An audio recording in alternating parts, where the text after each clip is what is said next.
What's going on, everyone? Happy Thursday, and welcome back to Sin City Crypto Live. My name is David. I'll be one of your co-hosts. And today, like every single weekday, we are coming at you live from our studio here in Las Vegas, Nevada, with our live show. Today, we are being joined by Forrest. Instead of Forrest Friday, it's now this week, Forrest Thursday. We're talking, of course, Sam Bankman-Fried. He did the interview with New York Times. He did an interview with Good Morning America. He's also been tweeting. We're going to cover that. We're going to cover some of his staunchest supporters. And we got some info on Bill Ackman and what kind of person he really is. But before we can get into any of the content, I'd like to introduce you to your other co-host, Big Rob. What's up?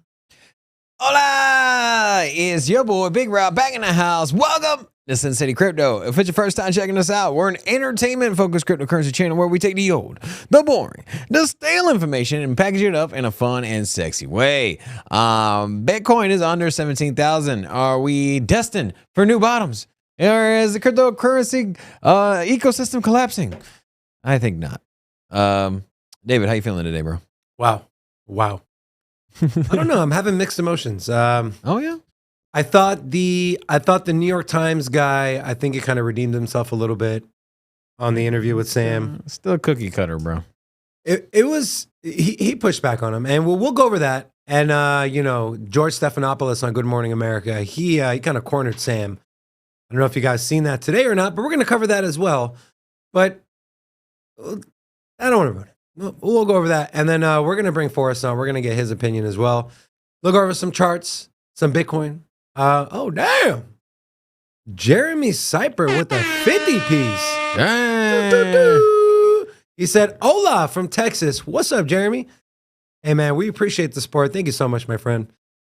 Christmas came early. We appreciate it.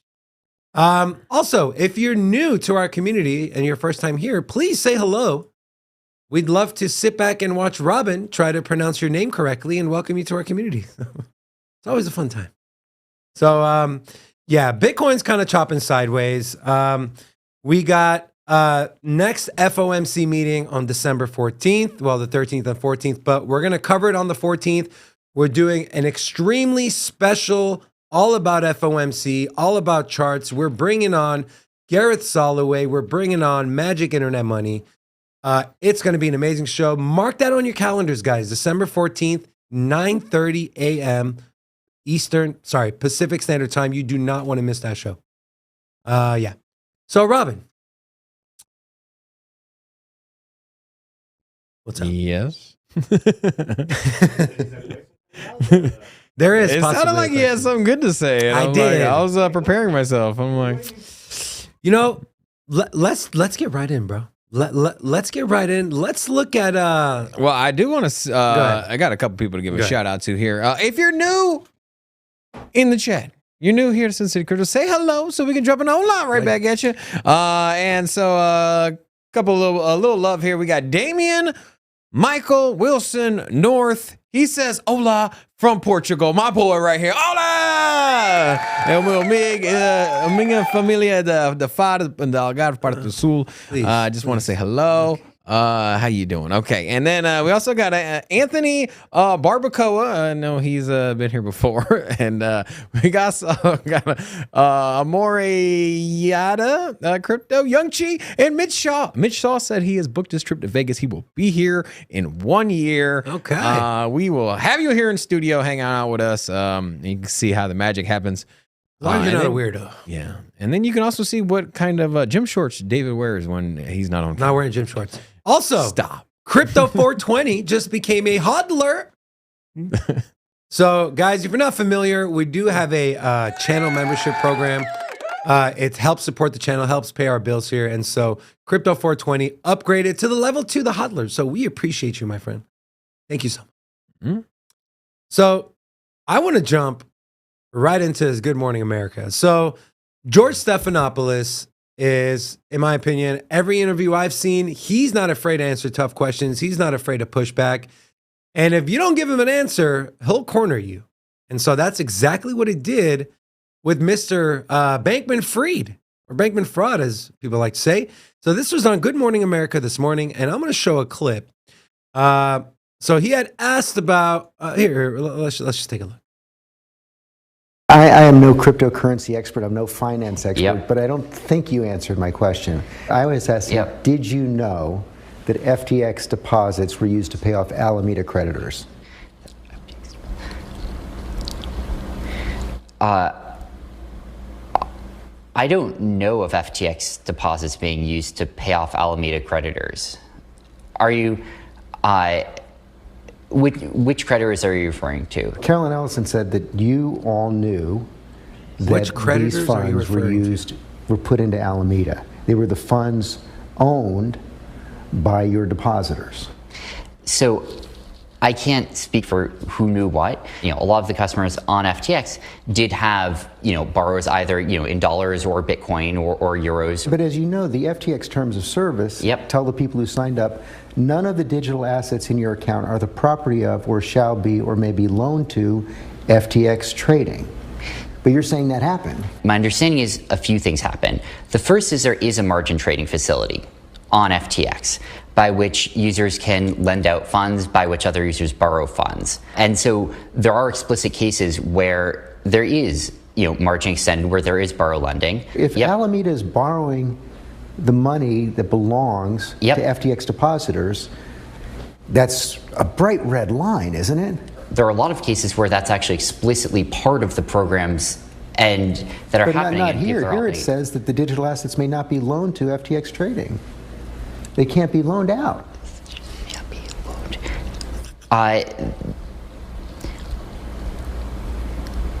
There existed a borrow lending facility on FTX, and I think that's probably covered. I don't. Real quick, when he looks down and does the whole, let me repeat the question to myself. You think he's going through his Rolodex of what they've taught him to say, or you think he's trying to BS his way out? I'm no criminal forensic expert, but I've seen enough of those shows where, they have those, if you had one of those analysts in here, one of those people that can identify body language, I think it would be easy to see, like, hey, here, he's telling a lie. You see him looking down to the left. This is a telltale sign of someone that's inconsistent with, here's somewhere where you can identify him speaking in a truthful manner. Here's, where he feels under pressure. And so I think that if you've had kids or you've had a lying ex-boyfriend or ex-girlfriend, or you've just had somebody in your life that has not been upfront and honest, I think you can see a lot of similarities into the behavior you would see from a person that you would expect to be lying and here, right? It's pretty obvious. You have a stutter. He looks down. He repeats the question. He looks nervous. He's kind of trembling. He does a trembling thing a lot, probably because he's Doped up. Yeah, I don't know. I mean, that's all assumptions, but I mean, you can't deny the fact guy doesn't look like somebody that's apologetic, sincere, and telling the truth and being like, hey, this is what happened. It seems like he's still hiding behind a mask of lies, and he's trying to pretend like he didn't know what was going on. Bro, you're the CEO of a major company. You're in the Bahamas. You're it's not like you're somewhere else. It's not like you're managing this thing remotely from New York City. And like you're in the same building. You have people, high-ranking officials, in your company or high-ranking position, people that are coming to you with legit issues. And even if the commingling of funds, as you say it is, you weren't aware of it. First of all, that's a damn lie. You took $1 billion loan from Alameda. That's the biggest lie out of all of this. And then on top of that, they're literally stealing money from other crypto projects. They're taking money from other crypto projects, and these people are screaming vocally, and they're settling. So do you think for 1 second that a lawyer team would settle for millions and millions of dollars repeatedly for crypto institution after crypto institution that got their funds drained by listing and getting fraudulently played on listing your token. There's tons of examples of those where the companies list their tokens, they get screwed, they get manipulated, the market gets manipulated, they lose liquidity, and the token goes to zero or whatever it is immediately after listing. That has happened over and over again. They're just wash trading their crap. He didn't know, system. Robin. He didn't know. And then the lawyers go and settle. At what point do you think? He didn't know, Robin. And so you don't think so? I know you. I know you disagree. I know you don't believe him. I'm kidding. I know you don't believe him. I know you don't believe him. But are we supposed to sit here and think that you never had one discussion with your lawyer team where they're like, shit, bro. Hey man, we're gonna give this guy $100 million. We're gonna give this guy $10 million. Like, obviously, if you're doing that, you're settling. Settling is an admission of guilt, right? If you go and you do a plea deal for a crime, it's an admission of guilt, right? Yeah. And so he has guilt when it comes to Alameda Research and their predatory practices when it comes to institutions listing on their exchange and how they take advantage of it. And then on top of that, he's borrowing directly from them. He's he says he's aware of funds being intermingled, but he's under the illusion that it's only leveraged individuals trying to get margin. It gets pretty good, bro. And then he covers so in the New York Times one, he was asked, and this is what I like that the reporter did. He asked him twice in the beginning about commingling. He got the BS runaround answer. And then 10, 15 minutes later, he came back to the same question, and Sam's answer was different. And we'll cover that in a minute here. But let's go back to the video, and let's see what Sam finishes and what he has to say. I don't remember exactly where, but somewhere else in the terms of service. But they'd have to approve of that. They're saying they didn't approve of it here. They're saying you approved of it. If you rewind to the beginning of FTX, where some customers were I think in line with sort of existing relationships that they've had, at least in some cases, wiring money straight to Alameda Research in order to trade on FTX. So you do know, and you did know, that FTX deposits were being funneled to Alameda. So I was vaguely aware that was how some wires work. Like, that's a good interviewer right there. That is a good interviewer. So you did know that the money was being sent to Alameda, aka the funds were being commingled, right? Did he not just incriminate himself, or at least prove that he's been lying this whole time? Every time he's asked about commingling of funds, I didn't know. I don't know. Is that not an admission of guilt? You know what? I want an admission of guilt from our chat on who hasn't hit this damn like button, because we only got 1/3 of y'all. Is it because the sign's broken? Plead guilty. But 1/3 of y'all haven't even hit the like button. 1/3. I would have been mad if y'all weren't at half. And y'all are underperforming. We will not bring Forrest on until you hit that like button. Whoa. We will bring him on. But we would like the like button. Actually, we're gonna bring him on. Rocco Patchman.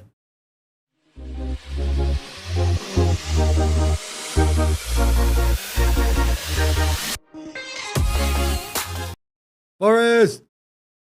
What's up, guys? How you doing, bro? Square up my camera a little bit. What's happening? How you been, man? Just trading crypto, same as usual. Making money? You been watching any of these juicy interviews of Sam Bankman-Fried? Because I seen a Twitter thread. It's absurd. Yeah, it's absurd. I mean, look, I don't even think you have to put on the tinfoil hat to be like, this goes up the ladder. This is it's conspiracy. I mean, it's not a conspiracy theory, I would suppose. It's just so blatantly obvious that he's getting posh treatment from the mainstream media. And normally, like, you would think that he would just get filleted, just destroyed by the media. The media loves to tear into people. The media just loves to just treat people like a punching bag, and especially criminals. And this guy loses $8 to $10 billion. And that's the absurdity of this thing is we don't know like 100% certain, like there's a $2 billion rounding error there. I keep seeing 8 billion. I keep seeing 10 billion. Well, 2 billion is a lot of money to just be kind of like, thrown around rounding. It was under the mattress. Yeah. Oh yeah. Is it 8 billion or is it 10 billion? I don't know. But either way, this guy, I mean, it just looks like he's got the connections in the right places. People have probably been bribed, maybe threatened. I don't know. We see the money has gone to the New York Times. We've seen donations to political parties. We've seen donations to some of these media outlets. It's just it's just corruption. Not only that, Forrest, but we're talking meetings with Gary Gensler, Jerome Powell, all these people. And did you get a chance before we brought you on to listen to a little bit of the Good Morning America one with George Stephanopoulos? Yeah, I saw that. Yeah. What are your? I just before we move on, I want to say, man, like you really nail it on the head. Like when it comes to the media and the tough questions they ask, when it comes to other individuals that have acted in corrupt manners. I mean, you can look at like the Me Too movement or racial issues, and perhaps you can put those issues in a bigger basket than finance. I get that. I'm not trying to diminish or put comparisons there, but media does tighten the wrenches up on certain individuals, and they ask them questions and like hold them accountable. And it's like, there's just no accountability here, man. Like, could you ever imagine after what Bernie Madoff did that they would parade him around and sit him down and do interviews and clap for him and thank you so much for being here. You just scammed millions of people out of billions of dollars. Are we covering the clap and the people cheering or laughing to the? That's at the very end. That's we're I went and watched. We both, Robin and I, both watched the whole Good Morning America, the whole New York Times Zone. We have some segments we picked out we want to talk about, and we'll get into that here in a second. But are you guys happy with George Stephanopoulos? I feel pretty happy with how he didn't let him dance around the question. He continued to push, and when he caught that slip up, he cornered him and said, just like we just saw a minute ago, are you guys satisfied with at least the reporter or the interviewer for Good Morning America, George Stephanopoulos? Yeah, I mean, I think if you get too aggressive as an interviewer, it almost pushes things over the line, and you almost kind of blow up the interview, or you run the risk of blowing up the interview. I think he did an okay job, but what's telling to me is like you can't like. I couldn't try to not look into a camera as much as SBF avoided eye contact with the camera and avoids eye contact. The dude's just so guilty. It's just like he shrinks up, like his body language is just like, I'm not a body language expert, but if like he looks like you ever see those videos of like the golden retrievers that like, or the dogs that like they chewed up the couch or something and then they're just like cowering in the corner. That's what he looks like. He looks like a little kid that got caught with their hand in the cookie jar. And it's just so blatantly obvious. Like he's not even like putting on a front of false, confidence or body language. He's just so obviously guilty. It's insane. I want to move on to, by the way, we got about 260 people in here. If it's your first time here, say hello. We'd love to welcome you.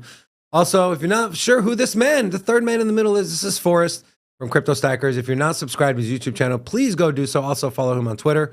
Now I want to move to the where did they go? Oh, right here.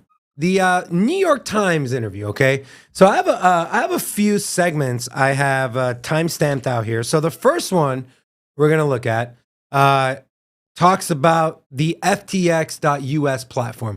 So we'll watch this little segment. We'll come back. We'll talk about it, and we'll do the same thing. I got about 4 or 5 of them. So Rocco, you want to go ahead and pull it up, and here we go.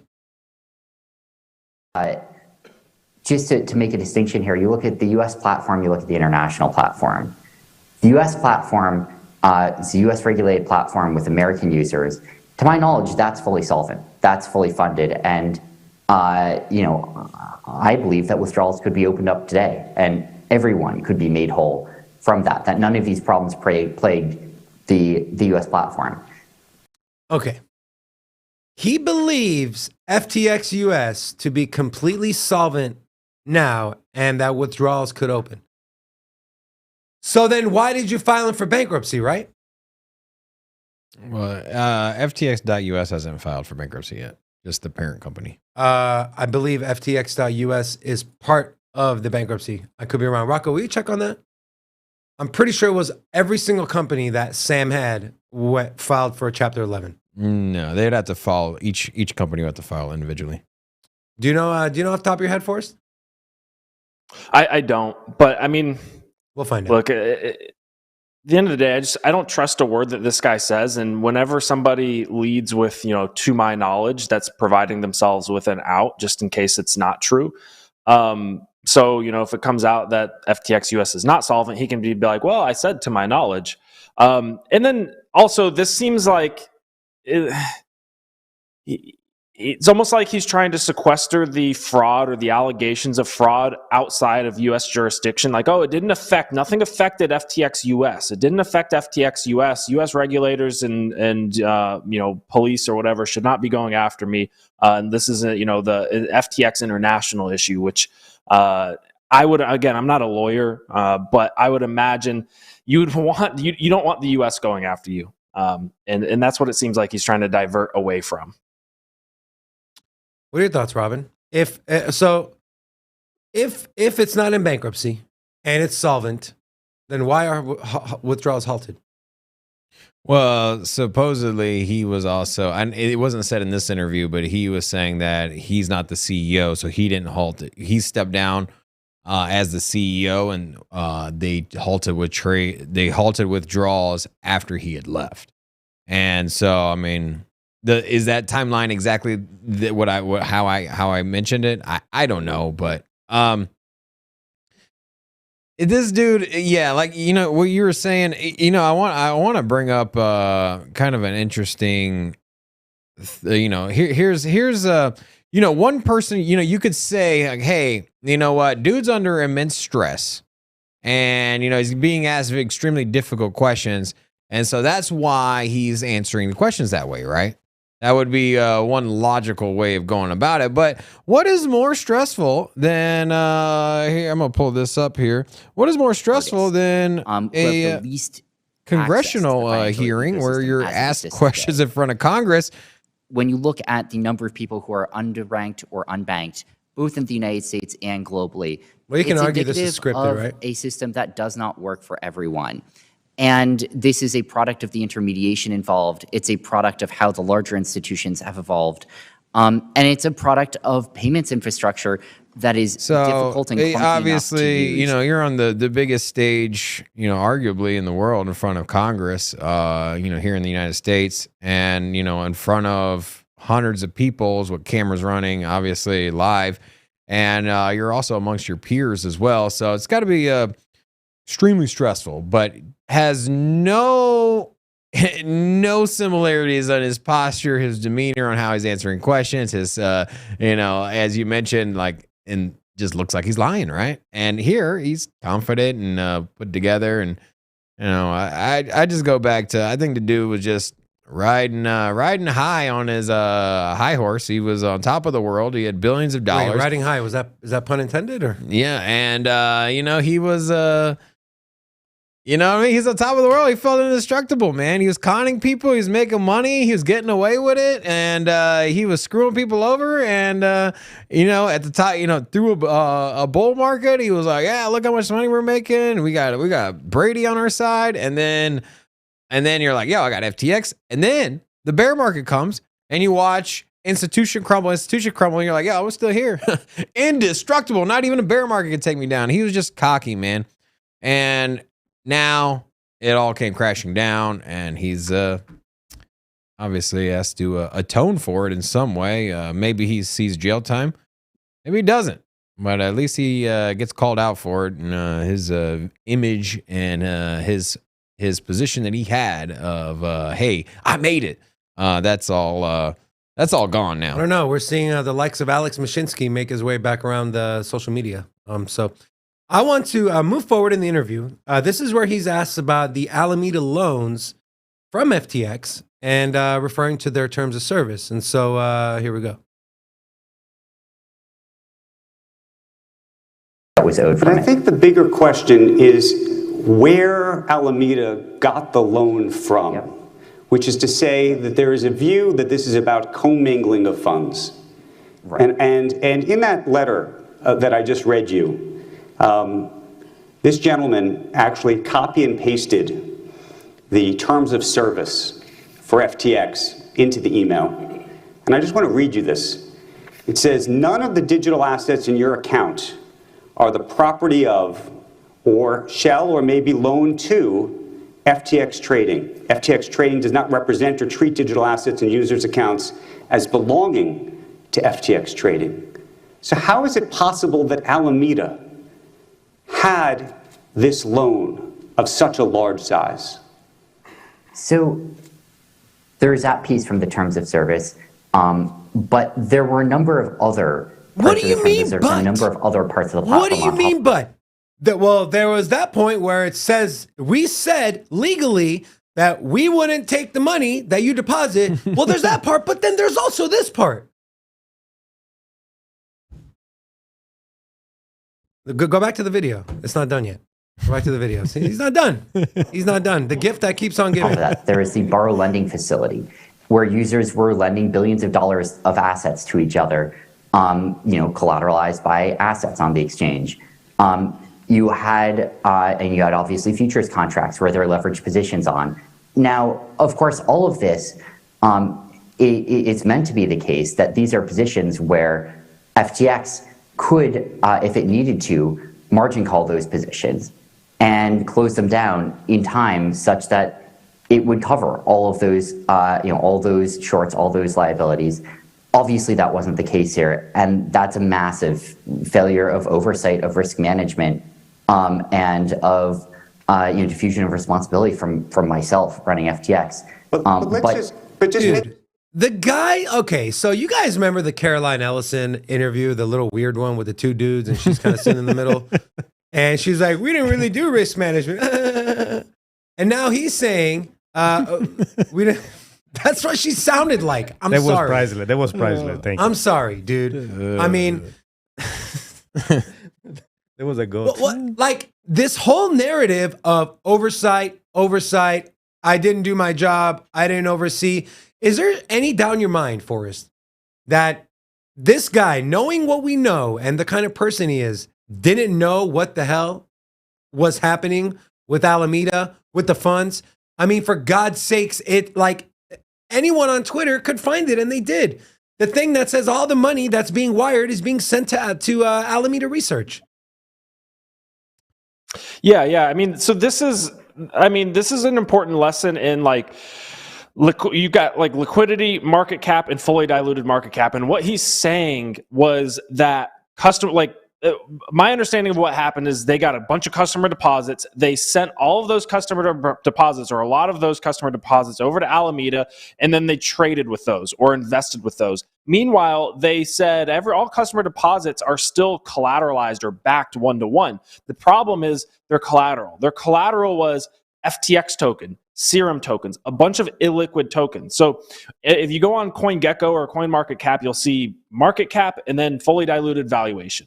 A lot of their collateral was completely illiquid, just either locked and had not been distributed to them yet, or it was liquid, but there was not enough market liquidity, and liquidity shrinks up in a bear market, for them to actually exit those positions at their book value. So, this is also gets into, you've got allegations of wire fraud, but also accounting fraud. This is very reminiscent, in my opinion, of Enron, where a bunch of the way Enron was doing their accounting painted a very different picture than what was actually going on behind closed doors. But what he's trying to justify and what he's trying to say, and when he says all these positions could be wound down to cover the deposits, it's just I don't think it's hard for me to think that he truly believed that. He had to have an understanding of liquidity in order to build FTX that would, very, very clearly be the case where these positions were illiquid and were not covering customer deposits. I think he absolutely knew. I think there came a point where crypto dropped enough to where he fully understood that like this collateral value, the actual liquid value of our positions, there's no way that they can cover customer deposits.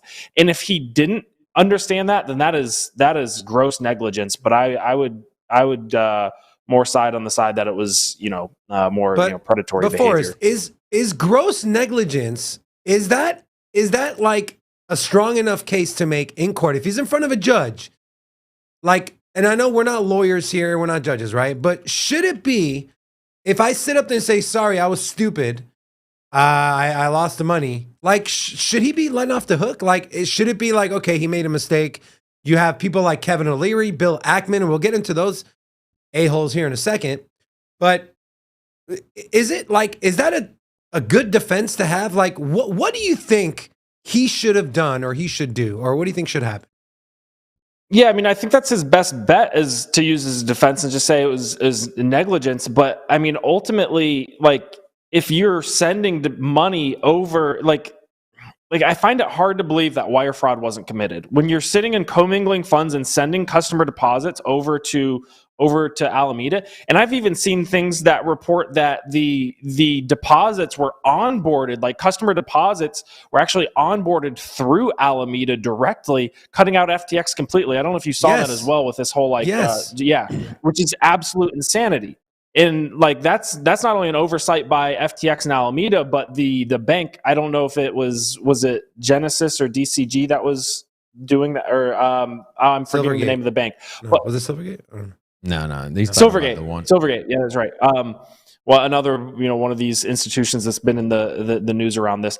Yeah, I mean, that's a massive oversight, absolutely massive oversight. I mean, that potentially incriminates Silvergate. So I don't know. I'm not a lawyer, so maybe FTX can push the blame onto Silvergate in that case. But still, like, you've got customer funds going over to Alameda Research in mass, and then that, like, Alameda Research being completely like insolvent and going broke. That's just I'm curious ridiculous. On what the community thinks, guys. Let's do a quick 1-2 here.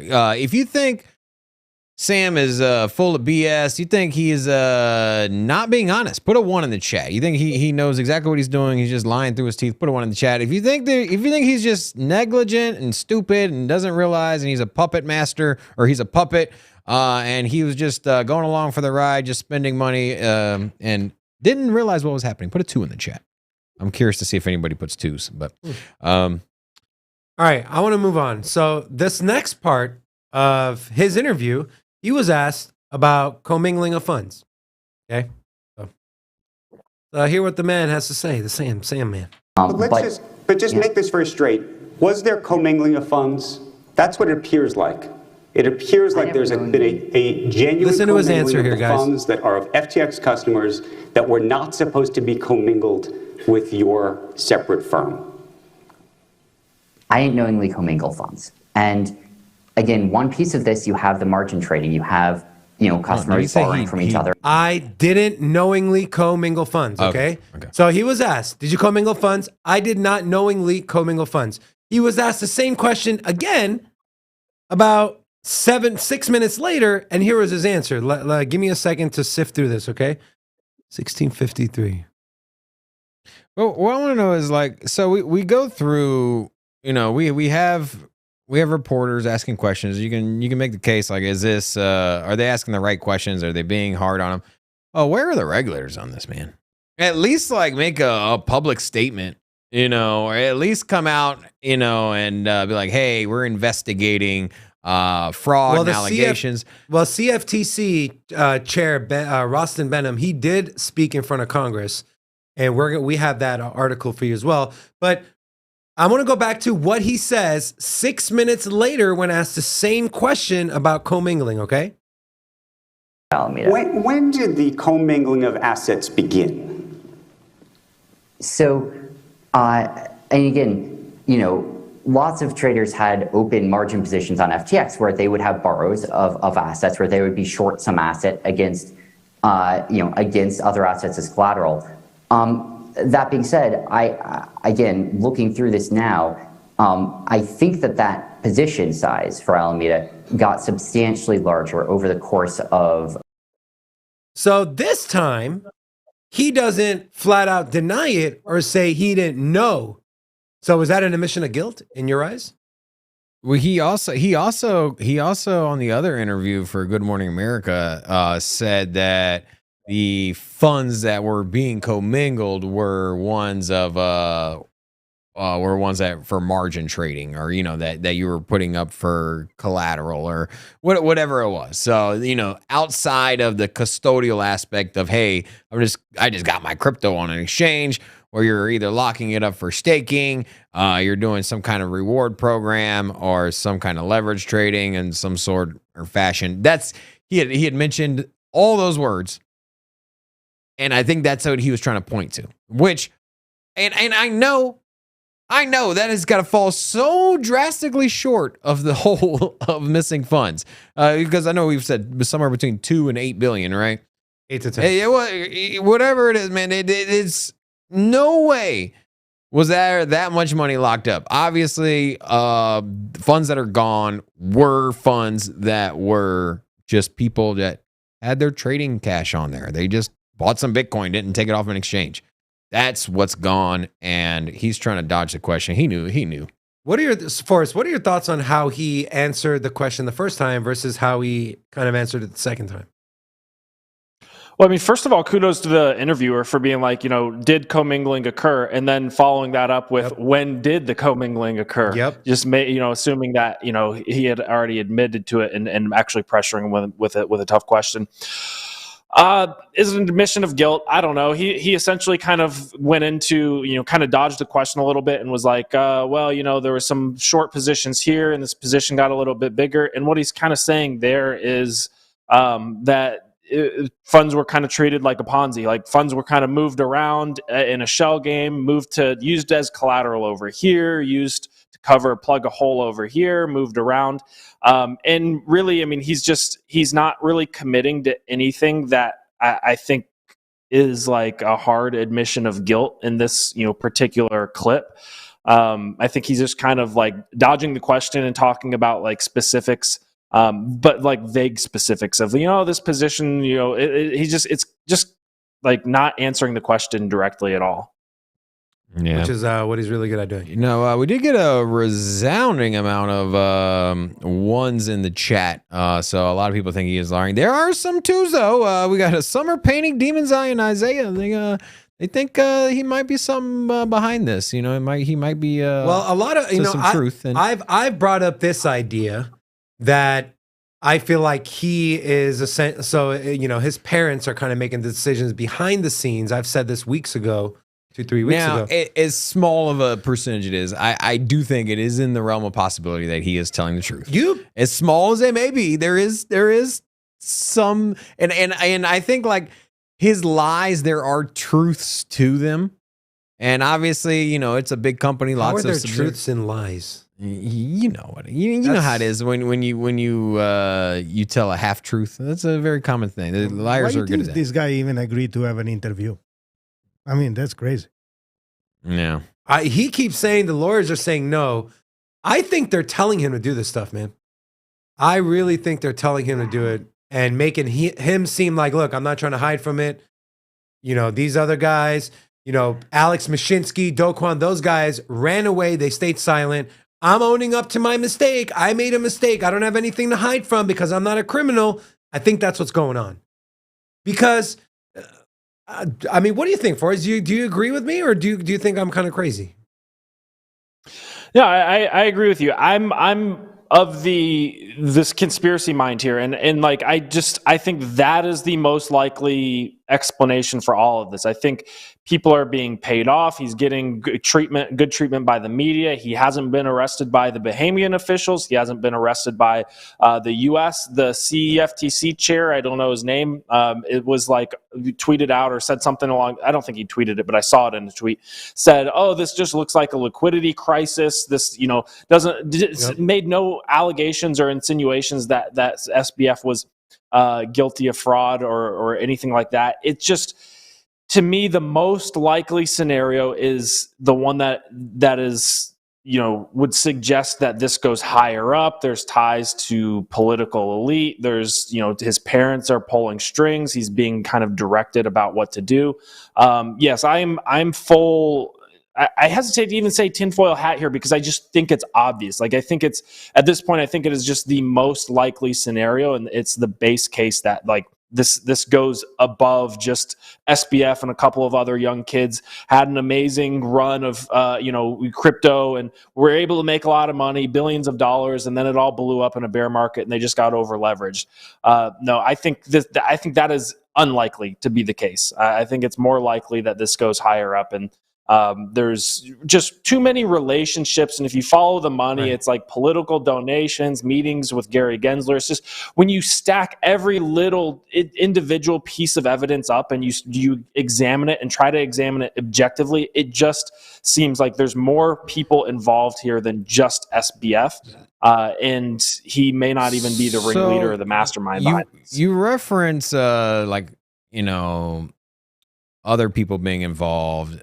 Obviously, it's probably people with political ties. His mother's a lawyer, compliance lawyer. Has worked with, I think, former President Bill Clinton, I think it was. Anyways, lots of ties to the political party, not to mention also big venture capital names, celebrities. Do you think he'll escape criminal punishment? Now, whether or not he goes to court and he settles, or what do you think? You think he's going to serve some time? Because I'm like 50-50 on this. Yeah, me too. I'm 50-50, and like I also am 50-50 on like whether or not he gets taken out, like either by somebody who's just extraordinarily upset because they had millions of dollars on the exchange and they take out a hit on him, or if this really is a conspiracy, it's like how much protection does he have from maybe his parents versus how much knowledge does he have that could incriminate somebody higher up if we really are thinking along the lines of conspiracy. So you see people get people that know too much get suicided all the time. Again, I know we're going down the conspiracy path here, but it's like, I'd be worried if I was him. I don't know how much protection, we don't know. Like, I don't know how much protection he has and how high up this goes, and we can only speculate. But you look at the guy. Or he could just be the fall guy. He could be the fall guy. Right. You know what I mean? Yeah. Tons of people ran away with billions of dollars. But I think, don't you think if he... Go ahead, Forrest. I was just to say, send him to prison for a life sentence. Everybody else gets off scot-free. Then you've got like Dan Friedberg in the background. It's like, oh, maybe he walks. You've also got like another thing that's crazy that is probably linked. It's just the most likely scenario. I don't know if I necessarily believe in coincidence, but you got the guy from MakerDAO, the founder, I forget his name. It's like Mushagan or something. Washes up dead in the Bahamas or in Puerto Rico the day after tweeting. I think it was like several hours after tweeting something about a pedophile ring that's being run out of Puerto Rico and the Bahamas, and they're going to kill and torture me for it. And he's like extremely involved in crypto. Like one of the founders of one of the largest protocols out there. It's just like, do we have hard evidence that the two are linked? No, but it's just like there's just too weird to be a coincidence. It's just like, yeah. The whole thing is just reeks of conspiracy. It comes down to common sense, right? You look at when someone does something, what is the motive? What do they benefit and what are the negatives? I mean, it's literally like I teach my kids, right? I have 3 little kids. They want to do something. I say, okay, if you do this, these are the good things that can come out of it, and these are the bad things that can come out of it. And I let them make the decision themselves.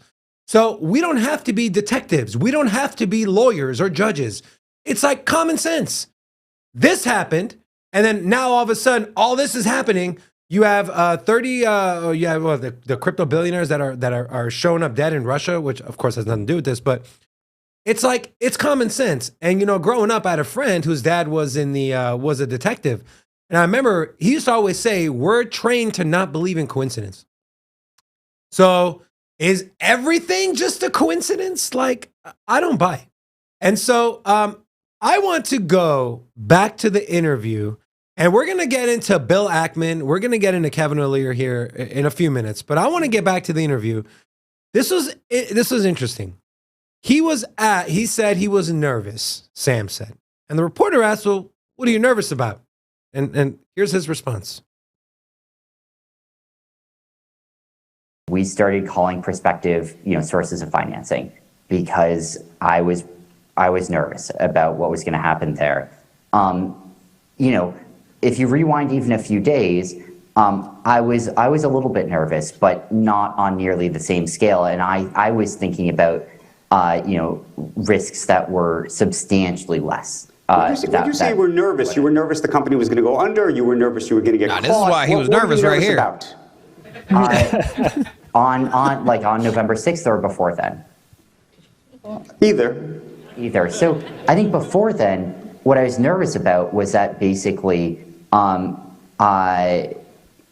this started, I would say, November 2nd or so, when there was, the Alameda balance sheet, through CoinDesk, and when I started to think a bit more about this, I was nervous that would lead to substantial losses for Alameda, and that it would be a bit messy. I didn't think it was existential for FTX. I didn't think it was going to lead to a massive loss for FTX's customers. I was thinking of this as more like Alameda is going to be really tight on funds, and that maybe it would end up having some small impact on FTX, but not a significant one, not one that hurt customers at all. When you're talking about November 6th, late November 6th, then, and especially as we bleed into November 7th and 8th, I start to become nervous that FTX is not going to be able to fill customer withdrawals. And by late November 6th, I am very nervous about that, and I'm starting to think about emergency scenarios, and I'm starting to think about things might end quite badly here, and the core metric that I'm thinking of there is, will we be able to make sure all customers are whole? And on November 5th, I was feeling quite good about that. On November 7th, I was feeling quite uneasy about that. So he was feeling good about withdrawals November 5th. November 6th, he's not feeling good. But this whole time, he has no idea. To my knowledge, I don't know how much money was locked up on FTX. I don't know how much Alameda owned FTX. I don't know how much money was being funneled into Alameda. What are your thoughts, Forrest? Yeah, I mean, look, it's all about I think there was fraud and there was misappropriation and commingling of funds. But the thing is until you have a bank run, you can get away with that. And you can get away with that that shady accounting practices. Oh, hey, we do have a billion, billions of dollars in book value here in illiquid tokens. And you just, as long as you don't get called to fill customer deposits, you can keep that on your balance sheet and engage in, kind of fractional reserve banking or fractional reserve deposits, and you can get away with it. And I think what he failed to understand or to plan for was a bank run, because if a bank run never happened, they would have just continued to get away with this commingling of funds, this fraudulent activity, this pushing of customer deposits over to Alameda, and who knows where they went from there, whether they were being embezzled or whatever. But the thing that when he said he got nervous is when when it became apparent that there was going to be a bank run, that everybody was spooked about FTX not having customer deposits backed by liquid crypto or by a liquid source of funds, and which it turned out they didn't. And everyone was right to do a bank run on FTX and get their funds out. But that's ultimately what caused it. It's like he failed to plan for a bank run, and thank goodness at some point we did get a bank run, because I think this compound or this problem would have only compounded and gotten so much worse years in the future. Because imagine, like, we were on our way into a bear market rally. ETH was up at almost $1,700 again. If we'd have sparked into a bull market or even a larger bear market rally, this could have gone on for a much longer period of time. They could have, if there was no bank run on FTX for another 4 years, if ever, like, they could have gotten away with just continued fraud, and they could just be, continuing to operate as an exchange that only keeps maybe 5, 10, 15% of customer funds on hand, and just been stealing everybody's money. Let me ask you a question. So, you've been in the space for a while. You've seen the cycles. You've seen the, how the 4-year cycles play out, the bear markets, the bull markets. Even when your time at Token Metrics, I'm assuming you were, head of research. But this time, what was the bull market, the run up? Was it different than what you typically saw or were expecting to see? Knowing now that Sam and FTX, what they were doing, how they were leveraged, how they were essentially destroying projects, do you think he had a hand in suppressing this last bull market we went through, and that we didn't live up to the full bull market that we typically should have seen? Yes, it was even apparent before the actual, blow up of FTX that Alameda Research, I mean, they were like known in the space, especially among people who understand tokenomics and market caps and fully diluted valuations, for essentially running a scam on retail investors. And the scam was to just keep a really low float, high fully diluted valuation, and like a very illiquid supply. So you'd have a token like Serum where, like, I don't know what the exact percentages are, but like 5% of the token would actually be unlocked, right? And you'd have this insatiable demand from hungry retail customers to get into a project, and it would blow up in price. It would blow up in price. The VCs, particularly Alameda Research, who were structuring deals this way, would dump on retail, and the price would drop back down. And you see this chart on just about everything Alameda Research touched, where is a low circulating supply, price spiked and then crashed. And that, to me, I mean, that's technically not fraudulent. It should be. And I'm not a huge fan of regulation in the space, but I do think, like, having guidelines about, like, how what tokens, circulating supply and unlocks and stuff like that, I do think there could be some guidelines to set it up so where you're not directly taking advantage of retail. But essentially, we saw a very greedy bull market where, rather than seeing money flow into like large caps, rather than seeing Bitcoin go to 100 to 150K, rather than seeing Ethereum go into 15 to 20K, a lot of retail money was just chasing the meme coins, chasing the low caps, chasing the stuff that Alameda Research was manipulating and targeting retail through. So no, I think a lot of money got washed into NFTs. A lot of money got washed into these meme coins and scam projects and Ponzi tokens. And that really kind of diluted the potential that we really could have had there been more structure around, high quality projects. Yeah. I do want to give a little love to the chat.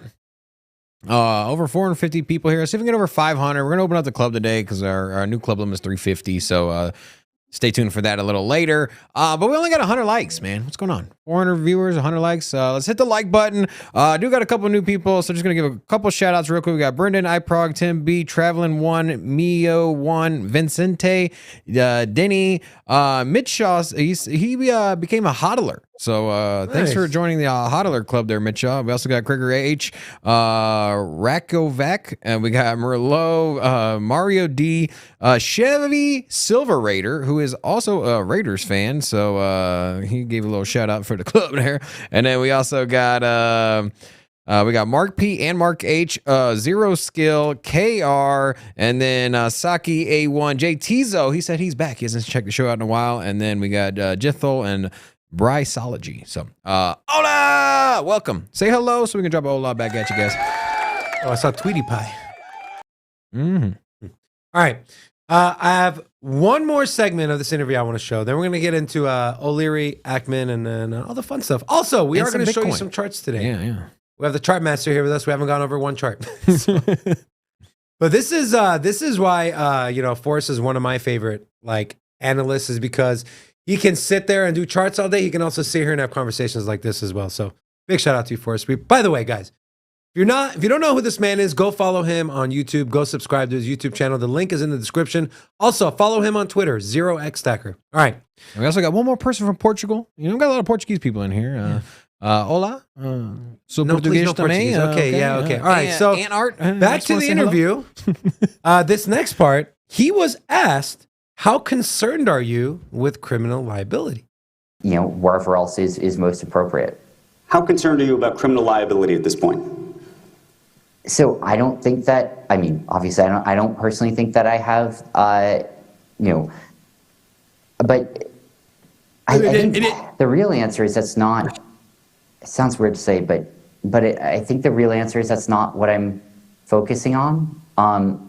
There's going to be a time and a place for me to sort of think about myself and my own future, but I don't think this is it.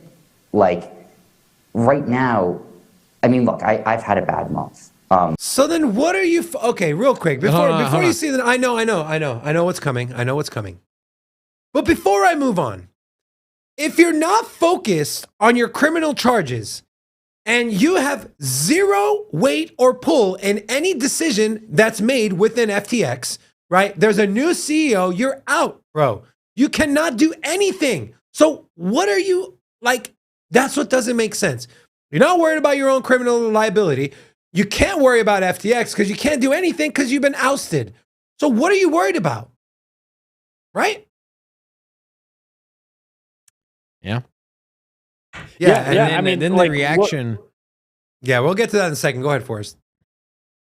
Oh, I was just going to say, like, I think it's a little bit of everything. It's like, it's all just one big disaster recipe. It's a little bit of fraud or a lot of fraud. It's a little bit of conspiracy. It's a little bit of this guy's kind of a sociopath. And it's like he probably in his head thinks that he can make back billions of dollars. Like in his Vox interview or whatever, which showed the DMs, it's like over the next month, he said something along the lines of like, I'm going to try to raise $8 billion or something like that, and genuinely believed that he could do it. It's just like I think it's a little bit of everything. I think this guy's, delusional and sociopathic to the point is like, that's in order for this kind of thing to happen, you kind of have to be dealing with sociopaths or people that are delusional to some degree. And I think it's obvious, like he just stares downwards and is like, well, starts stumbling. Obviously he's worried about criminal liability, but it's also like probably a lot of thoughts going on in the background of his head. Like, how much protection do I have? Like, can we pull this off? Am I the fall guy? Am I not the fall guy? Is somebody gonna like shoot me in my sleep? Like there's probably a lot of thoughts going on in his head, and I think it's tough to deliver an honest answer to that question for him. I'll give him that. He also did, before he even launched FTX, he made $1 billion. He became a billionaire from trading. And so, I think he's got that cocky mentality where he's like, yeah, I can come up with $8 billion. Like I made 60 and I made 20 myself. But that person who made billions trading has no idea on his balance sheet on his. I'm just saying he's delusional. He thinks in his head that he can make that. And I honestly I kind of share some of those thoughts for the simple fact that I have I once had a gambling problem. I still do. I can't gamble, but you think that hey, I can make $1,000 right now. I can take $100. I could turn it into 1,000. And realistically, probably won't. But my kind of wiring for my brain is that I can go and generate that capital if I need to with a small amount of money. And so even though he's backed into a hole, he's in a deficit. I think he truly believes he can raise $8 billion. He can really raise $2 billion if he needs to, given the time and the resources. I think he could.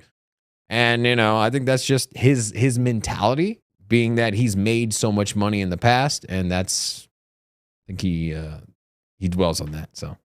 Were you getting ready to say something for us?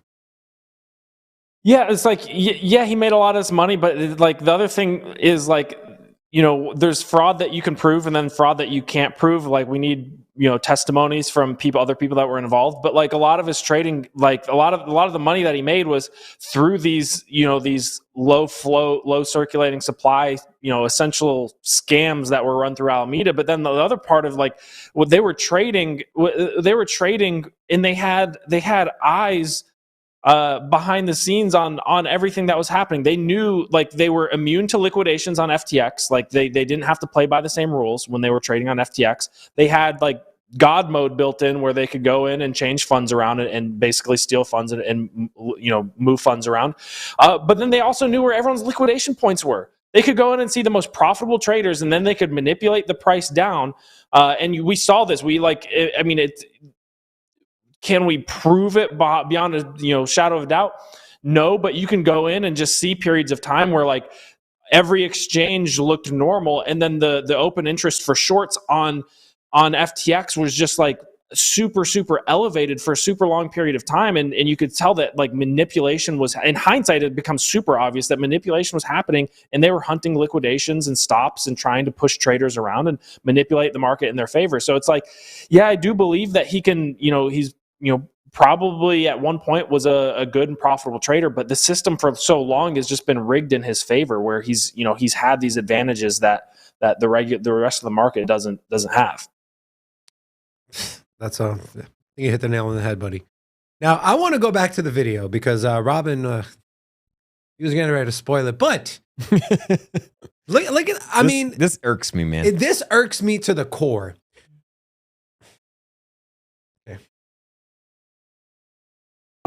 This has not been a fun month for me, but that's not what matters here. Like, obviously, I don't personally think that I have, but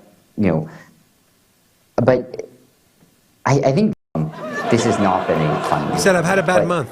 That's not what matters here. Like, and everyone's laughing. What matters here is obviously none of those people had money matters here tied up on there, all right? the stakeholders. What I want to know is who the hell is in the audience right now? No, what I want to know is, where is cancel culture? Where is cancel culture? This man literally frauded millions of people out of billions of dollars, and he's being paraded around, clapped for, laughed at as a joke. Where is the cancel culture? Right? Right here. Where are you guys at? You donate enough money to the right people, you don't get canceled. You just get you get asked some tough questions, and then you move on.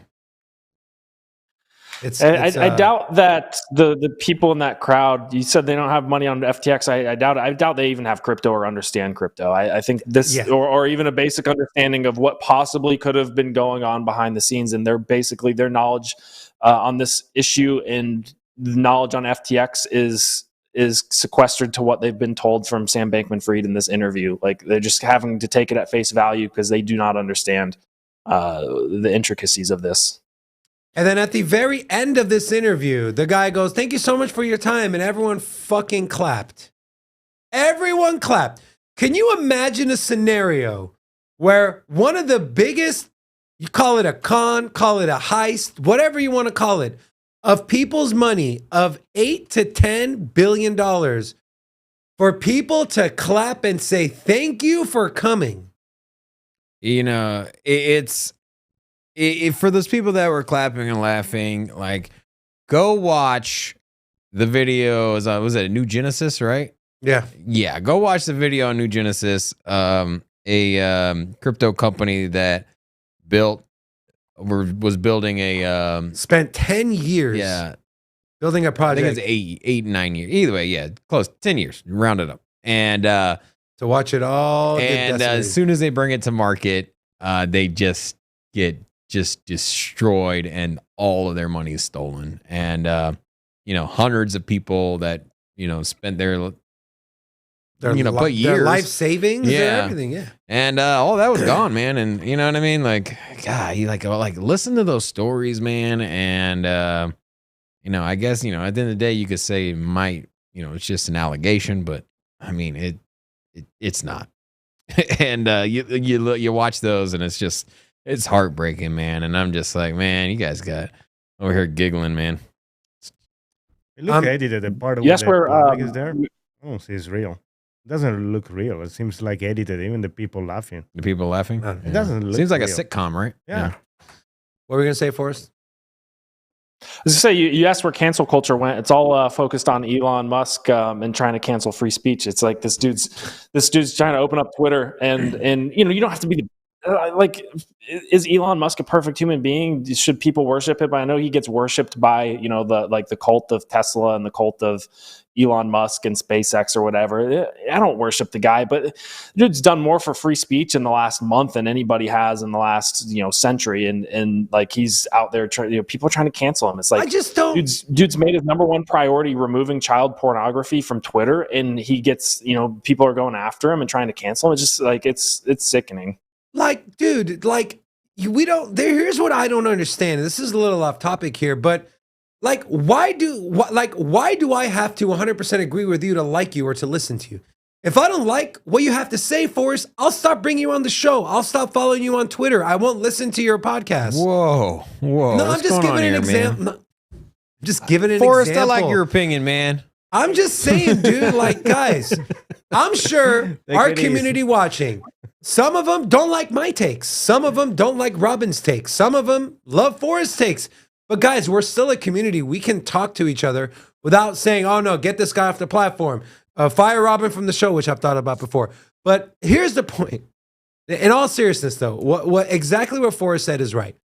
Cancel culture is going after the wrong people. You should be going after these a-holes who are over here stealing money and being paraded around like they're some kind of messiah. Now, Sam took to Twitter to follow up. Quote, expanding on Dealbook, which was the name of the conference he was at. When I filed, I'm fairly sure FTX US was solvent and that all US customers could be made whole. To my knowledge, it still is today. I was expecting that to happen. I'm surprised it hasn't. I'm not sure why US withdrawals were turned off. Do you think he can use a fairly sure in court? Like, do you think like he can answer that question? Like, so were y'all solvent? I'm fairly sure we.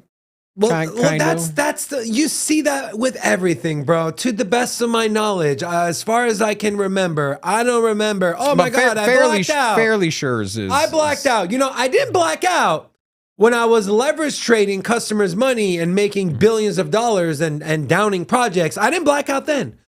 But just that day on November 6th and 7th, when everyone started withdrawing their money, I blacked out. I don't know what happened. It's a joke. It's a complete joke. Now, I want to get into Bill Ackman, okay? This dude. All right, I did some digging on this guy. So, after the New York Times interview, he tweeted, call me crazy, but I think Sam Bankman-Fried is telling the truth. To which Sam said, I deeply appreciate that. I messed up. I'm going to do everything I can to make it right, even though I knew it might never be enough. What did Dylan Leclerc say? Dylan Leclerc, he just posted this. I didn't know that was there. Now, if you're not familiar with Bill Ackman, okay, Bill Ackman, his father was the former chairman of the New York real estate financing firm Ackman Ziff, so came from money. He at a panel discussing Bernie Madoff in January of 2009. Bill Ackman defended his longtime friend Ezra Merkin, saying, did he commit a crime? I don't think so. I think he's an honest person. And then in April of the same year, this guy was charged with civil fraud by New York for secretly steering $2.4 billion in client money into Bernie Madoff's Ponzi scheme without their permission, to which a settlement was reached. And his friend that Bill Ackman backed had to pay a $405 million fine to the victims. Also, someone brought this up in our Discord today. I believe it was Brett. Which, by the way, if you're not in our Discord, jump in our Community Rant Discord. Highly, highly recommend it. And also, Overcome dropped a $1.99 super chat. Muchas gracias, man. Muchas gracias. I am overcome by thankfulness and gratitude. So in 2014, Bill Ackman, okay, so there's this company called Herbalife, multi-level marketing. You essentially you recruit people in, they sell a product, you get a cut, the person selling gets a cut, blah, blah. Technically, it's not illegal, but yeah. So in 2014, Bill Ackman spent $50 million on a public relations campaign against Herbalife, which was designed to hurt the company's stock. So he was in a pissing match with Carl Icahn, who was backing Herbalife, and Ackman was against it. And so Ackman went on this whole $50 million spending spree to suppress the price of the stock because he had a bet with Carl Icahn. And then in 2014, a senator wrote letters to federal regulators, including the FTC and the SEC, demanding they open an investigation into Herbalife's business practices. The day the letters were released, the company stock dropped 14%. The senator later told Boston Globe that his staff had not informed him that Ackman stood to benefit financially from his actions and they defended the letters as a matter of consumer rights. So this dude, Ackman, what I'm trying to say, and the reason I'm sharing this, is the people that are standing up for Sam Bankman-Fried are cut from the same cloth. I'm going to ask the same question. Where is cancel culture? Where is, like, if anyone comes out and speaks to the defense of Donald Trump or Andrew Tate or Jordan Peterson or whoever is being canceled, they also get canceled, right? Where are they? And then, of course, piggybacking off that, Kevin O'Leary also retweeted, here it is, retweeted what Bill Ackman said, I lost millions as an investor in FTX and got sandblasted as a paid spokesperson for the firm. But after listening to that interview, I'm with Bill Ackman. I'm with Bill Ackman about the kid. So, and then to which I thought this was funny. To bring a little comedy and some light to the situation.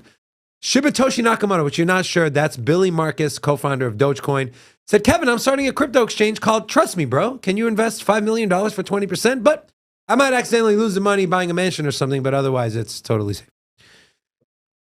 What are your guys' thoughts on this? Like the whole Bill Ackman thing, right? Does that tell you, with everything I just went over, his past, him essentially backing Sam Bankman-Fried, do you think they were in on this whole leverage trade without, like, in God mode or whatever the case may be? Do you think that, Forrest? Yeah, I try to analyze it from, like, put yourself in their shoes. So, what is the cost benefit, or what are the potential outcomes if you align yourself with Sam Bankman-Fried? So if, like, you were either an investor or you had some sort of prior relationship with FTX, or even if you didn't, most people, the logical thing to do here is to get away and not to do the exact, get as far away from Sam Bankman-Fried and FTX as you possibly can. Separate yourself completely. But what is the incentive to doing the opposite? What is the incentive of coming out and speaking in his favor? And the answer is very unclear. I can't think of many reasons why anybody would do that unless they had, behind the scenes incentive, whether it's financial or FTX or related parties have dirt on them. And if you come out and say you come out against FTX and come out against Sam Bankman-Fried, you're going to have people coming after you that know your dirt as well. It's interesting because we've seen different reactions from different people that had to do, that had dealings or relationships with FTX. There's a big YouTuber. He's got well over 1.5 million. I think he's like 1.8 million subscribers. His YouTube channel is called Meet Kevin. I don't know if you're familiar. I don't know his last name, but he did promotions for FTX. He was paid by FTX, and his reaction when all of this went down was he backtracked. He said, all right, guys, I apologize. I got this way wrong. I took money from them. I'm donating all of the money that I took from them to a charity foundation that is going to go towards, it started like this fund and this charity foundation to help raise money for people that were affected by this. And like just did a full backtrack and like what you would expect from a PR perspective, not only that, just in a common decency perspective, and separated himself and just admitted, hey, I was wrong, FTX, I did not know this was going on, I promoted it, that was wrong, I shouldn't have done that, here's what I'm doing to try to make things right. Like, that's what you would expect out of this situation. But when you see the opposite happening from Kevin O'Leary and Bill Ackman, it really makes you scratch your head. Why would you want your reputation associated with FTX? And my take is, either there's financial incentive to be gained, or there's the alternative of not aligning yourself with FTX and Sam Bankman-Fried, is that your reputation is ruined even worse by worse things that you've done or fraud that you've committed. And I think those are probably the likely two reasons. Yeah. I mean, right, just break it down to a simplest form, common sense. Why? What are the benefits of standing up for him? What are the cons of, and vice versa? Rob, you got any thoughts on the Bill Eichmann, Kevin O'Leary? Oh, man, the thing is, they all it's nice watch each other's backs. You know, I'm not surprised that like the commoner, me and you, people that are affected, that lost significant amount of their money and investing, they lost it on the platform. They're vocal, and then yet the people that were at the top partnered with them. That they're like, oh well, I believe them. And I just think that they're cut from a different cloth. They have probably they probably had their hand in some questionable ventures getting to where they're at now, and so they might relate. But I mean, that's all just kind of my assumption, and I think that's just how it is, man. They look out for each other, All right, tired of talking about Sam. Forrest, where's Bitcoin? What's Bitcoin doing? What's it about to do? Why is it going to do what it's going to do? And where is it doing? Yeah, we got some good charts to jump into. I made the mistake of jumping in with the wrong camera feed, so I'm going to have to reconnect, Rocco. So it might take me 10 to 15 seconds. I'll be right back. No, okay. Don't leave. That'll give us time to say hello to the chat. Make sure you guys drop a like here. Also, we got some new people here. We got Ryan C. You can't even say We got Ryan. Ross, Michael Norris, Tweety Pie, One New Me, Christy WK. We got Aru, Nero, Minho, Furley, Zanin, Archie S. To all of you, I'd like to drop hola! Welcome to Sin City Crypto. Yes, guys, if it's your first time here, hello, say hello. We'd love to welcome you to the Also, Fernando coming here last second. Guys, we have tomorrow we have a very special guest joining us. She was a former lawyer at the SEC, one of the leading voices in blockchain now. You do not want to miss that interview tomorrow, guys. Very tight schedule, so we had to find a way to squeeze her in. So, which, by the way, Forrest, thank you so much for coming on today versus on Friday. Thank you for being so flexible and helping us out. We appreciate it, my friend. Yeah, absolutely. Always happy to join. Apologies for the camera feed issues. Is just when I join a live stream, I use a different feed than like when I live stream myself. So all good, bro. All right. So market pumped yesterday. Why did the market pump? Because we got a different Jerome Powell than we normally get. Usually we've got bearish, or not bearish necessarily, but hawkish Jerome Powell. Hawkish Fed, rate hikes got to go up. We need to tighten, quantitative tightening, and that pushes the market down. However, yesterday, Jerome Powell came out and spoke probably the most dovishly, and seemed the most human and in the best mood I've seen him in a very long time. We keep hearing the term Fed pivot. There, in my opinion, you can break down the word Fed pivot or the term Fed pivot into three different types of pivots. First, you've got a hard pivot, and that's taking rates from that's cutting rates essentially. That's moving from rising rates or even stagnant, holding rates to cutting rates. That is a hard pivot. You've got a soft pivot, which is reducing the rate of rate hikes. And then you've got a sentiment pivot, and that's moving from peak hawkishness down to a more dovish stance moving forward. We got our first pivot yesterday, and that I believe that Jerome Powell has moved from peak hawkishness to a more dovish stance moving forward, and that the hawkishness sentiment has peaked, and that is our first kind of sign of a Fed pivot. Second would be a reduction in the rate of increases of rate hikes. And he pretty much alluded to the fact that our December rate hike would probably be 50 basis points. In fact, the market, the futures for rate hike predictions after he spoke spiked in the direction of favoring a 50 basis point rate hike.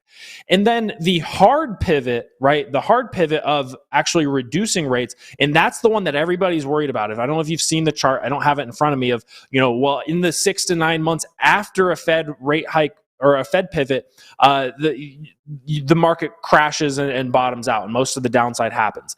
Well, that's because after a hard pivot, usually the Fed hikes rates and holds rates and tightens until they break something, right? And by the time they actually pivot, it's kind of too late and they've pushed the economy into recession. So until then, we actually have a kind of what may be a Goldilocks period of time over the next several months. And we are moving into resistance here on the S&P 500. We've come up and retested this downtrend line. And I know I'm starting out with legacy, but that's kind of what's driving the conversation right now outside of FTX and crypto. What's caused this market to pump is the legacy market. The S&P 500 doing well off of this Jerome Powell speech. So the logical, smart thing to do here is to use this as an opportunity to de-risk. And I do think that there is a case for more bullish upside in the next maybe 3 months until we get a hard pivot in probably Q1 or Q2 of next year. And there's multiple reasons for having a bullish case. However, structurally from a price perspective here, from a TA perspective, we are moving into resistance. And usually when you move into resistance, you want to look for an opportunity to de-risk to the downside, just in case there is more downside. And downside doesn't necessarily mean, this downtrend line doesn't necessarily have to manifest in a direct rejection. In fact, we're doing really well today holding these elevated levels, pressing up into this resistance. We could easily see a trickier situation where we get a deviation and then a bounce, and then we ride down this line a little bit. So there's multiple reasons here though for, and when I say de-risking, I mean taking 5, 10, 15% of a portfolio or a position and just taking some profits out of the market, de-risking from the market a little bit while it's elevated and giving you an opportunity and while it's pressing into this resistance. And if we do break through, there's a really good chance that you can get back in at a similar level, but on the backside, you're buying as support rather than holding into resistance, right? There's a difference structurally from a TA perspective of holding this position into resistance versus buying back, selling, de-risking here and buying back as at a later date as support. Right, because as we hold into resistance, the scenario that is risky here and that we want to de-risk from is this scenario where we come back to test these lows or even new lows, right?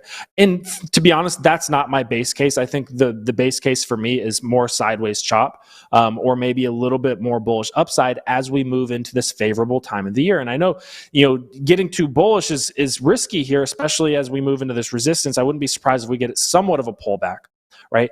But this is the chart that I keep bringing up and I've been bringing up for months, that had you just traded this chart, you'd have out-traded everybody in the entire year. And this has to do with the midterm election years. We see in a midterm election year, which we are obviously in a midterm election year, the market pumps, it skyrockets in October, November, and December, and all the way into the following year, right? In the 6 months after, and I've repeated this stat over and over and over again, in the 6 months following a midterm election, on average, the S&P 500 pumps 15%, right? So had you followed this, perfectly, this is perfectly played out. Right, this was January 3rd of 2020. That was the week that we peaked. And had you just said, from January to October of a midterm election year, the market underperforms. It actually performs negatively, right? And not been exposed to the market, you would have timed it perfectly. And then the bottom came in October, right on schedule. And now we're pumping into the end of the midterm election year. This analysis takes into account also like data all the way back into like 1900. This 1931, but if the analysis doesn't change much if you take the Dow Jones all the way back to the year 1900.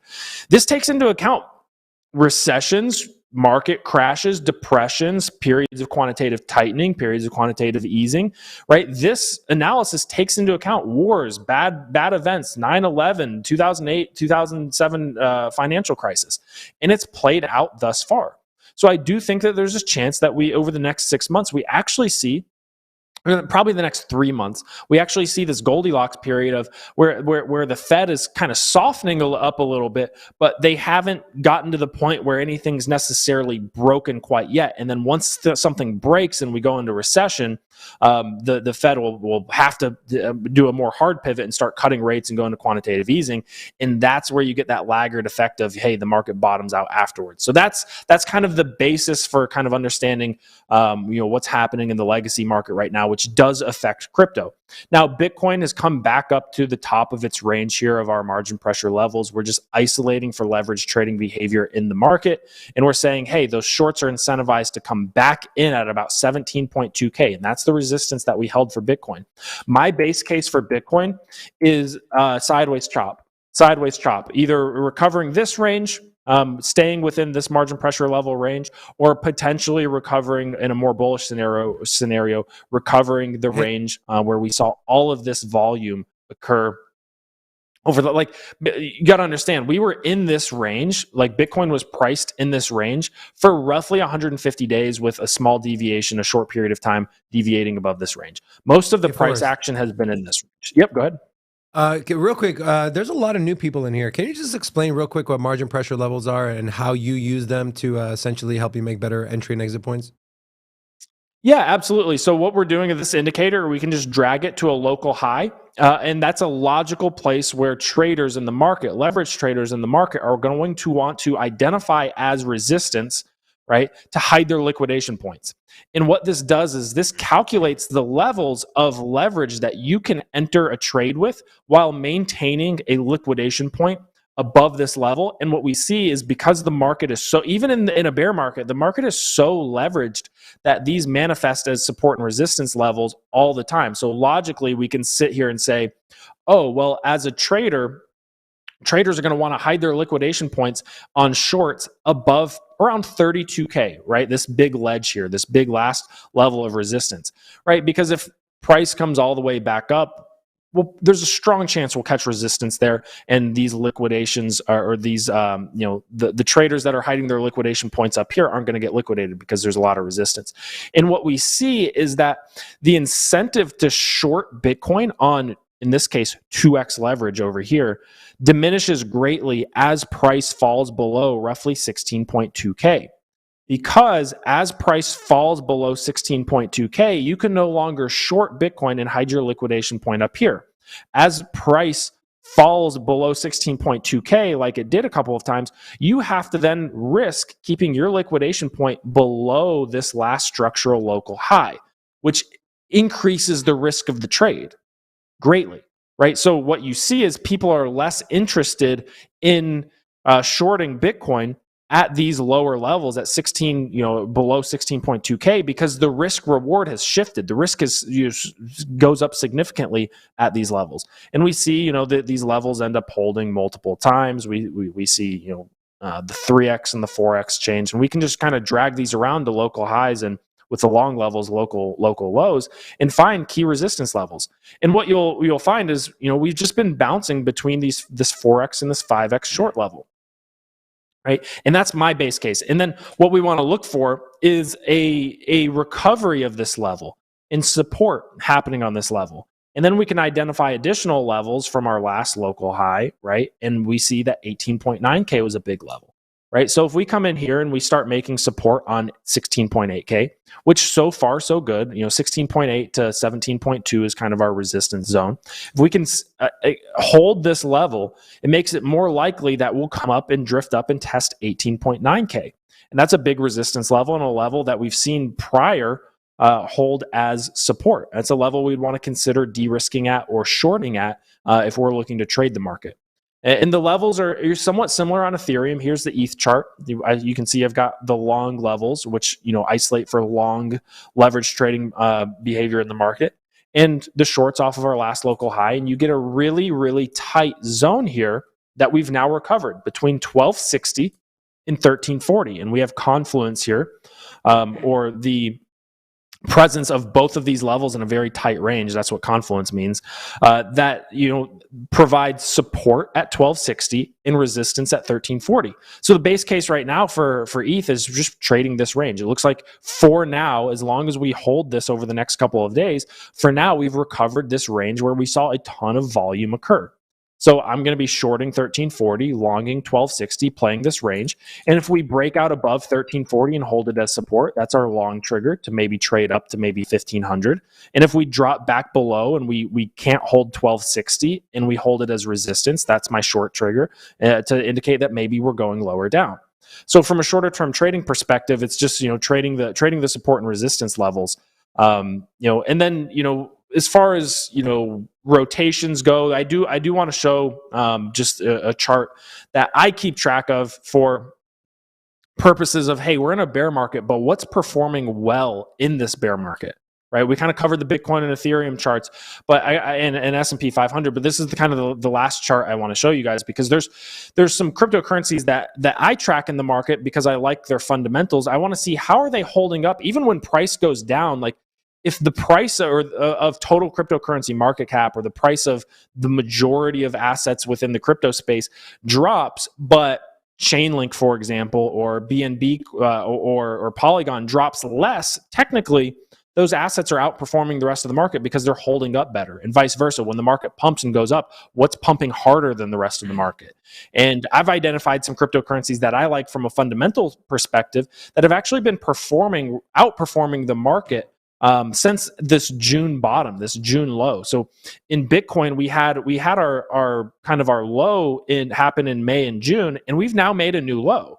But a lot of altcoins are actually holding up better in this FTX drop, which is very interesting because, to my knowledge, FTX actually didn't have a ton of Bitcoin exposure versus some of the altcoins like Solana and maybe Near Protocol.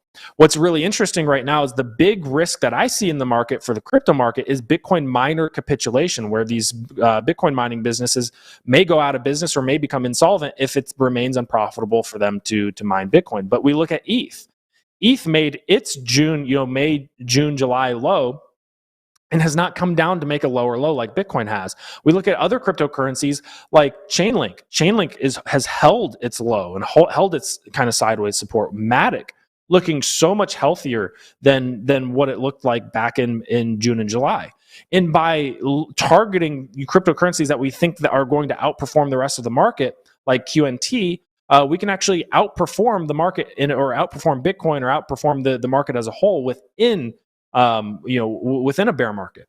And a good way of identifying that is to throw on these dominance charts or these market share charts and look at the trends. And this is just simply dominance or market share. And this shows or isolates for how a cryptocurrency is holding up against the rest of the market. We see since the June lows, ETH drifting up a little bit, kind of sideways. We see Bitcoin actually, bleeding off in dominance.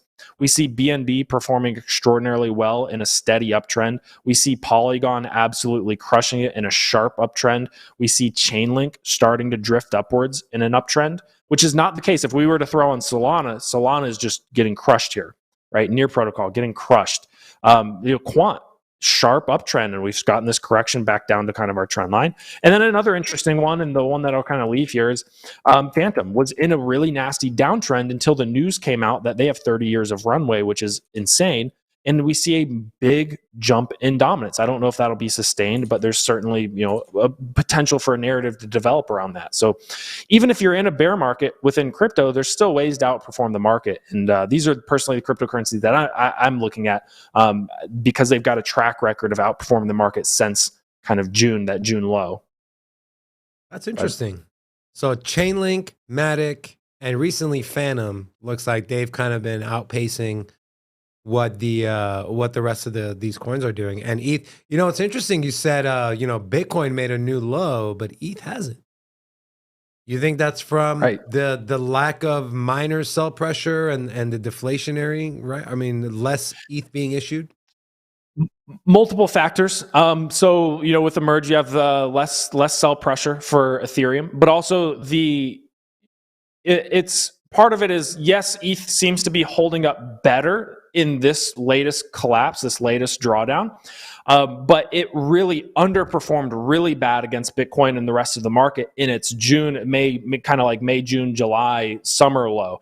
And the reason it dropped so low is because if you remember in the Celsius collapse, and the Three Arrows Capital collapse, and the Voyager collapse, but mainly the Celsius collapse, there was a lot of FUD and uncertainty about the liquidity of staked Ethereum. And I always kind of talk about, when you're looking at a problem or a catalyst, bullish or bearish, you want to see how close is the fire to an individual cryptocurrency or the market as a whole, right? So, yes, the Fed's rate hikes Jerome Powell's speech yesterday was a bullish catalyst for all markets and crypto and all risk assets, including crypto, and crypto performed well. But that's kind of a catalyst that's tangential to crypto. It is not endemic to crypto.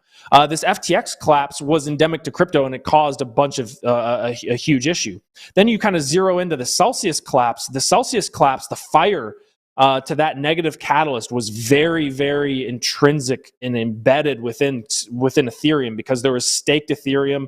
The premium dropped, or the discount dropped to like 85% or something like that. It dropped by 15%, and there was fear, and there was uncertainty, and there was doubt around staked Ethereum's viability moving forward. Also, you had the merge in that same time frame coming up, and people were uncertain about how well the merge would actually, would it go through? Would there be issues? Would it be delayed?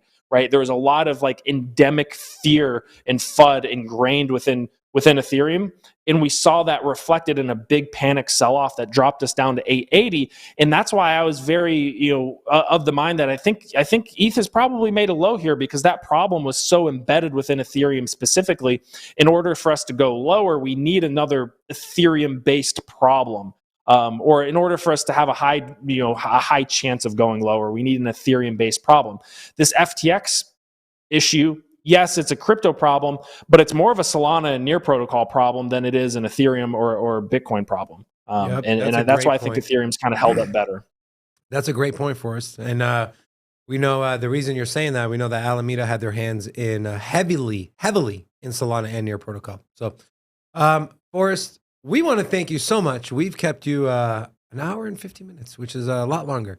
Guys, if you enjoyed Forrest, his takes, his TA, go subscribe to Crypto Stackers Pro. The link is in the description of this video. If you enjoy margin pressure levels and those indicators that he created himself, there is an affiliate link if you'd like to support the channel and support Crypto Stackers. Please go ahead and use that. And also go follow him on Twitter at 0xstacker. Forrest, we love you, my friend. Thank you so much. As always, you're amazing. Have a great weekend. We will see you next week. See you guys. Go USA! World Cup against the Netherlands, of course. Awesome. Man, that was today was awesome. We hope you enjoyed the show, guys. I do want to give some shout outs though. We had Pet Brett had dropped the $5 Canadian super chat. He said something about O'Leary. He's like, Anyways, we also got Tracy B. We got Carlitos Mayo, Miller, Bobby Jonas. We got Tadios and Nacho Crypto. Hola! Welcome to Sin City Crypto. Guys. Also, one last thing. You already know what time it is. No, wait, hold on. Hold on, because we're going to finish with the club. What? Guys, do not miss the show tomorrow, 10:30 a.m. Pacific Standard Time. We have a former Securities and Exchange Commission lawyer joining us. We have some amazing questions lined up. You do not want to miss it. Now do whatever you're going to do. All right. So if you're new here and you don't know what the hell's going on, there's a couple things that we we like do. To drop our retention rate by opening the club at the very end. Yeah. Well, you also drop a deuce every once in a while. Now, if you're not familiar here, we do a couple things here in Vegas that we're really good at. One is gambling, nightclubs, strip clubs, and we open up the club when we celebrate new milestones. So we got over 400 people in the chat today. Let's open up the clubs, celebrate, have a Vegas party.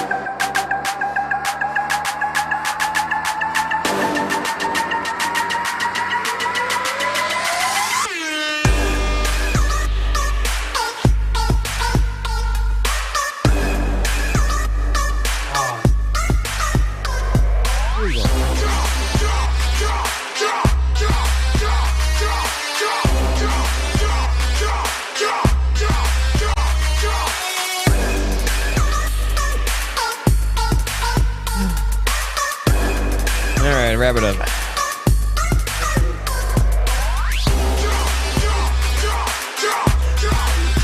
All right, guys, we out of here. See you tomorrow. Bye, guys. Every day, just like this. Hi.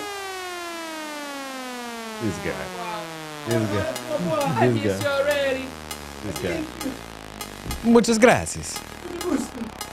Capicola. What's your favorite?